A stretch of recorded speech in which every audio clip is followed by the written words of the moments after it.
ایک مثال ہے، ایسی لاتعداد بے شمار مثالیں ہیں جو تاریخ کی کتابوں میں بھری پڑی ہیں۔ آئیے مجاز صاحب کے پاس چلتے ہیں اور رسول پاک صلی اللہ علیہ وسلم کے اخلاق غیر مسلموں کے ساتھ کیسے تھے، آپ سے جاننا چاہیں گے مجاز صاحب۔ الحمدللہ رب العالمین والصلاة والسلام علی رسول الکریم وعلی آلہ واصحابہ اجمعین، اما بعد۔ اعوذ باللہ من الشیطان الرجیم، بسم اللہ الرحمن الرحیم۔ رب اشرح لی صدری ویسر لی امری واحلل عقدۃ من لسانی یفقہوا قولی۔ اصل میں جو آپ نے آیت پڑھی ہے اس میں قرآن میں اللہ رب العزت نے یہی بات کی ہے کہ اللہ کے رسول صلی اللہ علیہ وسلم تمام عالموں کے لیے رحمت تھے۔ جہاں جہاں اللہ رب العالمین ہے وہاں وہاں حضور اکرم صلی اللہ علیہ وسلم رحمت للعالمین ہے۔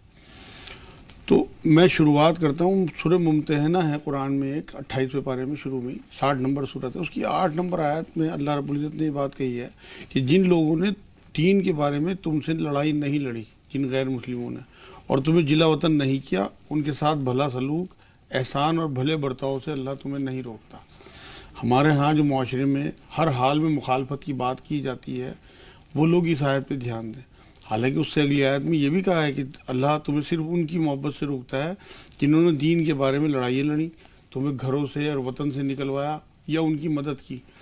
تو جو لوگ بھلے مانوس ہیں، سیدھے سادے، مطلب محبت والے لوگ ہیں، وہ غیر مسلموں میں، چاہے ہندوؤں میں ہوں، عیسائیوں میں ہوں، یہودیوں میں ہوں، مطلب ہمیں اللہ ان سے نہیں روکتا کہ ہم ان سے اچھا برتاؤ، دوستی کا برتاؤ رکھیں۔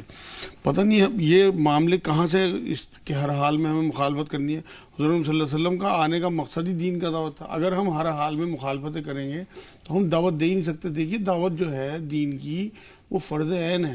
اس امت کو برپا اس لیے کیا گیا ہے، قرآن میں اس امت کا مقصد ہی بیان کیا گیا ہے کہ تم لوگوں کو برائی سے روکنے کے لیے اور اچھائی کی تلقین کرنے کے لیے آئے ہو۔ امت وسط کہا ایک جگہ تو قرآن نے، بیچ کی امت، بیچ کہتے ہیں پل کو، مطلب برج، اللہ اور بندوں کو جوڑنے والے۔ تو ہمارا جو مقصد یہاں مین آنے کا ہے، حضور اکرم صلی اللہ علیہ وسلم بعثت کا مین مقصد، حضور کے 24 گھنٹے اسی کام میں گزرتے تھے کہ حضور اکرم صلی اللہ علیہ وسلم لوگوں کو دین کی دعوتیں دیا کرتے تھے، اور وہی تڑپتے تھے۔ بلکہ قرآن میں تو اللہ نے یہ تک کہا کہ اے نبی کیا اپنے آپ کو ہلاک کر دو گے اس چکر میں کہ یہ لوگ ایمان نہیں لاتے۔ وہ جو تڑپ تھی، وہ جو لوگوں کے لیے کسی طرح سے آگ سے بچ جائیں۔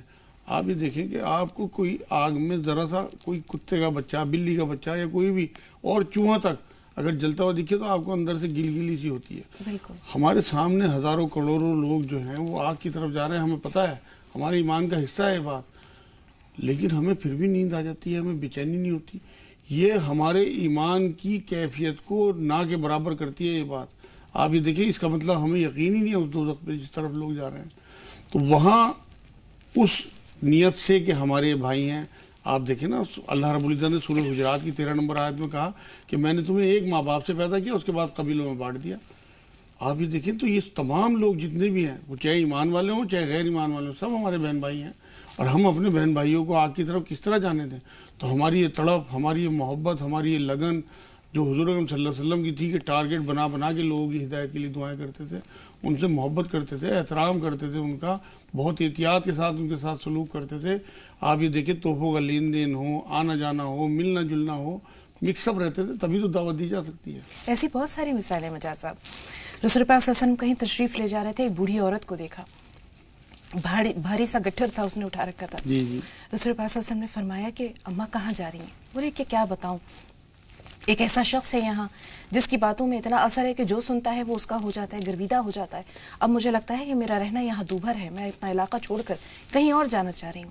خیر رسول پاک صلی اللہ علیہ وسلم نے فرمایا کہ لائیے اپنا گٹھر مجھے دے دیجئے، میں آپ کو پہنچا دیتا ہوں آپ کی منزل تک۔ راستے بھر وہ بوڑھی عورت بکتی جھکتی جا رہی ہے، برا بھلا کہہ رہی ہے اس شخص کو کہ ایسا نہ ہو کہ تم بھی اس کے جھانسے میں آ جانا۔ خیر جب منزل پر پہنچے رسول پاک صلی اللہ علیہ وسلم نے وہ گٹھر نیچے رکھا، انہوں نے کہا بہت بھلے مانس ہو تمہارا نام کیا ہے؟ رسول پاک صلی اللہ علیہ وسلم نے فرمایا میرا نام محمد ہے۔ وہ عورت ہکا بکا رہ گئی، منہ کھلا کا کھلا رہ گئی اور کہنے لگی کہ جو شخص اتنا رحم دل ہے، اتنا شفیق ہے، وہ نہ کاہن ہو سکتا ہے، نہ وہ مجنون ہو سکتا ہے، نہ وہ شاعر ہو سکتا ہے، نہ وہ ساحر ہو سکتا ہے، وہ صرف اللہ کا رسول ہو سکتا ہے، اور اسلام قبول کر لیا۔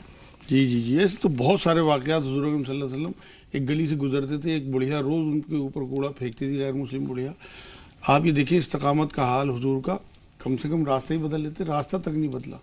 یہ جو روایتوں میں لکھا ہے کہ روز کوڑا پھینکتی تھی، اس کا مطلب یہ ہے کہ حضور روز گزرتے تھے ادھر سے، اور جب وہ بیمار ہوئی ہے، ایک دن کوڑا نہیں اس نے پھینکا تو حضور صلی اللہ علیہ وسلم معلوم کیا کہ بھائی وہ کہاں ہے، پتہ لگا اس کی طبیعت خراب ہے تو حضور عیادت کے لیے پہنچ گیا، اور وہ تڑپ گئی حضور کو دیکھ کے کہ جس شخص پہ میں روز کوڑا پھینکتی تھی، نفرت کرتی تھی. اور بھی بہت سارے صحابہ کا معاملہ یہی ہے کہ وہ یہ کہتے تھے کہ ہم ایمان میں آنے سے پہلے حد درجے کی نفرت کرتے تھے حضور صلی اللہ علیہ وسلم سے، اور اب حد درجے کی محبت، اپنی جان سے بھی زیادہ محبت کرتے ہیں. ایک یہودی لڑکی کا ایک روایتوں میں ذکر آتا ہے کہ وہ مسجد نبوی کے دروازے پہ کھڑے ہو کے حضور صلی اللہ علیہ وسلم بڑی محبت کی نظروں سے دیکھتا رہتا تھا. تو جب 2-3 دن وہ لگاتار نہیں آیا تو حضور صلی اللہ علیہ وسلم کو بے چینی ہوئی. حضور بھی اسے دیکھتے تھے کہ بھئی یہ مجھے دیکھنا آتا ہے روز. تو صحابہ کرام سے پتہ کیا کہ بھائی معلوم کرو کیا معاملہ ہے. تو اس کے گھر گئے تو پتہ لگا کہ وہ بیمار ہے. تو انہوں نے آگے حضور صلی اللہ علیہ وسلم کو آگاہ کیا کہ یہ تو اس کی طبیعت خراب ہے. تو حضور صحابہ کے ساتھ پھر اس کی عیادت کے لیے گئے. جا کے دیکھا تو وہ نزع کی سی حالت میں تھا، مطلب آخری اس کے لمحات تھے. تو حضور اس کے پاس بیٹھ گئے اور پھر اس کے والد سے کہا کہ میں چاہتا ہوں کہ یہ بچہ جو ہے کلمہ پڑھ لے. تو اس کے والد نے پہلے تو سوچا، پھر بچے نے بھی اپنے والد کی طرف دیکھا. تو والد نے یہ کہا کہ جو یہ ابو قاسم صاحب کہتے ہیں آپ وہ کرو.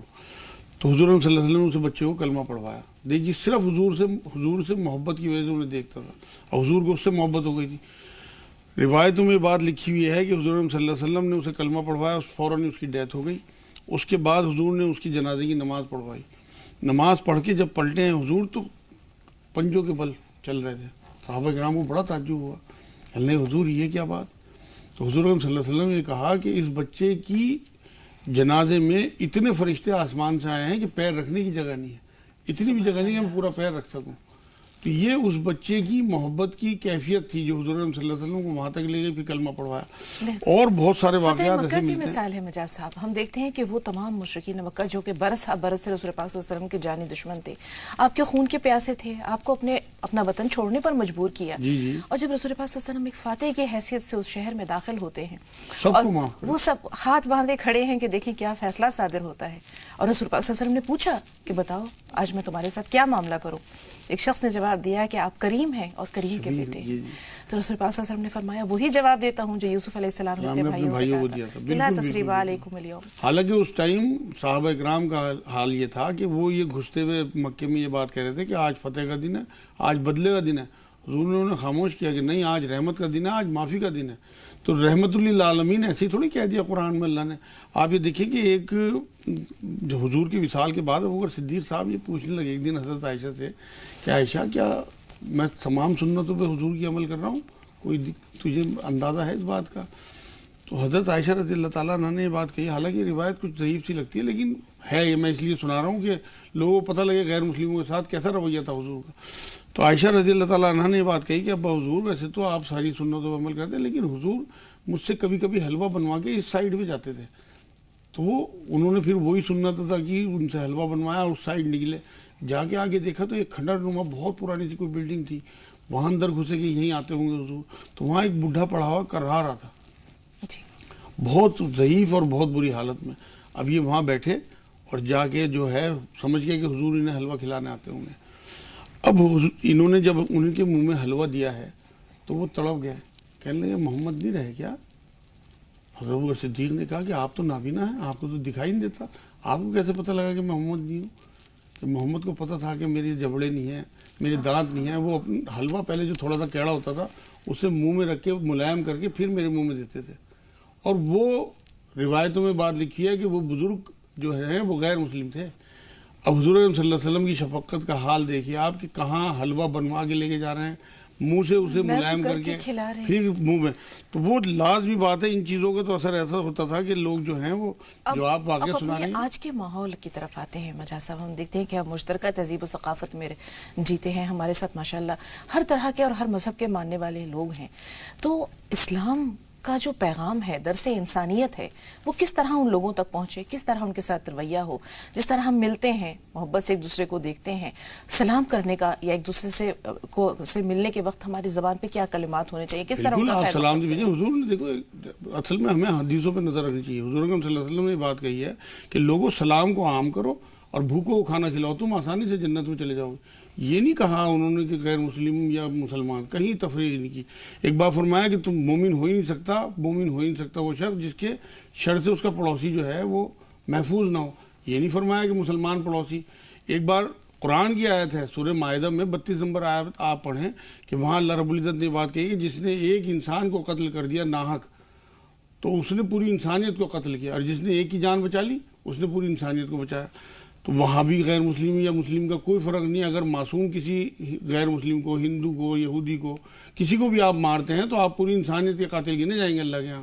یہ وہ مثالیں ہیں۔ اب آپ پڑوسی کے اس میں آ جائیں، کوئی گھر کا پڑوسی تھوڑی، آپ کی دکان کا پڑوسی ہو، آپ کے گودام کا پڑوسی ہو، آپ کی ریل کا پڑوسی ہو، آپ کی بس کا پڑوسی ہو، آپ کے نیٹ پہ بیٹھنے کا فیس بک کا پڑوسی ہو، ان سب کا احترام بہت ضروری ہے۔ ہمارے جو ملک ہیں ان کے بھی پڑوسی ہیں۔ اب جیسے ہمارا پڑوسی ملک پاکستان ہے، پاکستان کے پڑوسی ملک ہم ہیں، انہیں بھی ایک دوسرے کا احترام چاہیے۔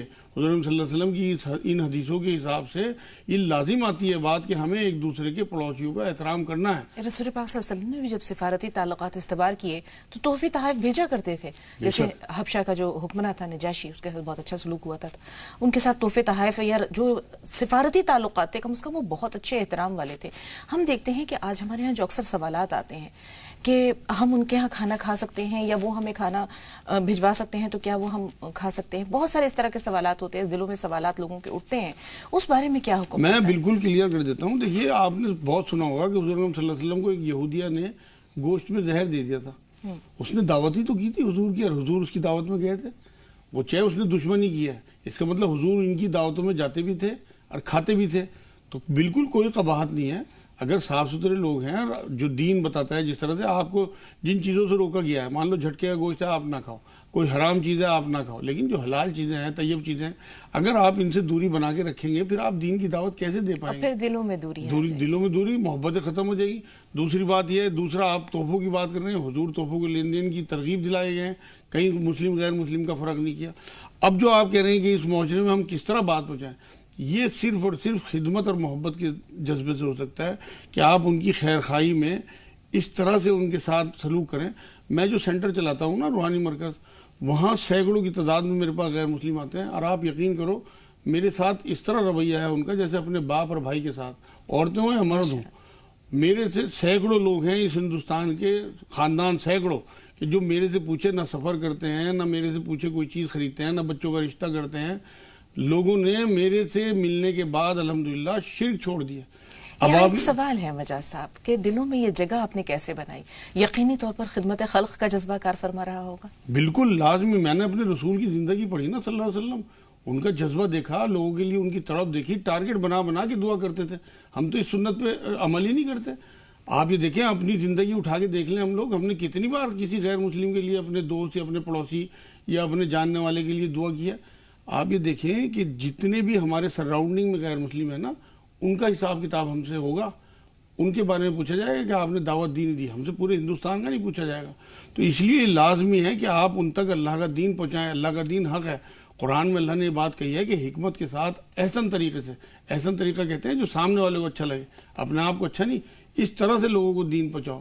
دلیلیں بھی دیں لیکن ایسی دلیلیں کہ انہیں محسوس نہ ہو۔ بالکل، رسول پاک صلی اللہ علیہ وسلم کے مشن کو صوفیاء کرام اور بزرگان دین نے اسی انداز میں آگے بڑھایا ہے۔ بالکل، دیکھیے آپ حضور صلی اللہ علیہ وسلم کا معمول یہ تھا، حالانکہ دیکھیے شرک سے زیادہ، اسلام سے زیادہ شرک کی مخالفت کوئی نہیں کر سکتا، کوئی کمپرومائز نہیں ہے، لیکن کبھی ان کے بتوں کو، معبودوں کو برا نہیں کہا۔ قرآن نے سورہ انعام کی 108 نمبر آیت میں یہ بات کہی ہے کہ تم ان کے خداؤں کو غلط نہ کہو ورنہ یہ تمہارے اللہ کو نادانی میں گالی دیں گے۔ آپ یہ دیکھیں کتنی احتیاط کی ہے حضور صلی اللہ علیہ وسلم نے، کبھی کسی اپنے دشمن کی بھی برائی نہیں کی، کبھی کسی سے ذاتی بدلہ نہیں لیا۔ ابو جہل اور ابو لہب کا نام آپ نے سنا ہوگا، کتنے بڑے دشمن تھے، حضور نے انہیں بھی کبھی برا نہیں کہا، کبھی لعن طعن نہیں کی، کبھی ان کے لیے بد دعائیں نہیں کی۔ مطلب حضور صلی اللہ علیہ وسلم تو صرف رحمت بن کے آئے تھے، اور اسی رحمت کا نتیجہ ہے کہ چند سو لوگ جو ہیں، میرے خیال 200 کچھ لوگ لکھے ہوئے ہیں روایتوں میں جو قتل ہوئے ہیں، صرف اتنے بڑے معاملے میں کہ لاکھوں لوگ ایمان میں آ گئے۔